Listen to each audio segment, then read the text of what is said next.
అనగనగా సీతాపూర్ అనే గ్రామంలోని ఓ ఇంట్లో సావిత్రి నివసిస్తుంది. తనకు పక్కగా ఉన్న మరో ఇంట్లో లక్ష్మి నివసిస్తుంది. వీరిద్దరిది పక్క ఇల్లు కావడంతో ఎప్పుడు ఏదో ఒక గొడవ జరుగుతూ ఉండేది.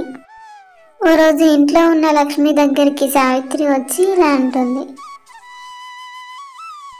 లక్ష్మి, ఓ లక్ష్మి, ఒకసారి బయటికి రా.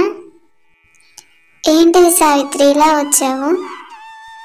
మీ ఇంట్లో ఉన్న జామ చెట్టు కొమ్మలన్నీ మా ఇంట్లోకే వచ్చాయి. ఈ వేసవికాలంలో రోజు ఆకు రాలుతుంటే ఊడవలేకపోతున్నాను. ఆ చెట్టు కొమ్మలు కాస్త కొట్టేయి. ఏంటిది సావిత్రి, ఇంటి పక్కన ఇల్లు అన్నాక చెట్టు కొమ్మలు కూడా రావా? అలా ఆకు రాలేదా?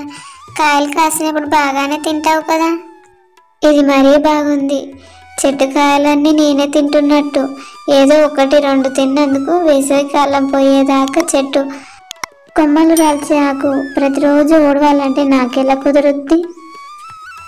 సరే సావిత్రి, మీ అన్న వచ్చినాక చెప్పి చెట్టు కొమ్మలను కొట్టేపిస్తా అని చెప్పగానే సావిత్రి అక్కడి నుండి వెళ్ళిపోతుంది. ఆ రోజు సాయంత్రం లక్ష్మి తన ఇంటాయన రాగానే ఆయనకి చెప్పి ఆ చెట్టు కొమ్మలని కొట్టేపిస్తుంది. మరుసటి రోజు ఉదయం వీధిలో కూరగాయలు అమ్ముతూ ఓ వ్యక్తి వస్తుంటాడు.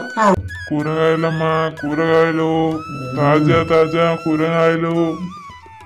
అప్పుడే అక్కడికి సావిత్రి వచ్చి కూరగాయలు తీసుకుంటుంది. అంతలో పక్కింటి లక్ష్మి కూడా వస్తుంది. కూరగాయలు తీసుకుంటున్న సావిత్రితో లక్ష్మి ఇలా అంటుంది. ఇదిగో సావిత్రి, మీ కోళ్ళన్నీ మా పూల చెట్లను పాడు చేస్తున్నాయి. ఇంకోసారి మా ఇంటి వైపు రా. నీకు అదెలా కుదురుతుంది లక్ష్మి? కోళ్ళు ఏమైనా వింటాయా? మనం చెప్పింది వాటికి అర్థమవుతుంది. అటు వెళ్ళకని.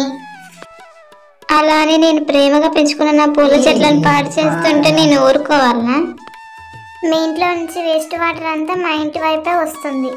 దానికి ఏం చేయాలి? అలా ఇద్దరు ఒకరి తర్వాత ఒకరు వాదించుకోవడం మొదలుపెట్టారు. కూరగాయలు అమ్మే వ్యక్తి ఇలా అనుకుంటాడు. ఇక ఈ బేరం అయ్యేటట్టు లేదు.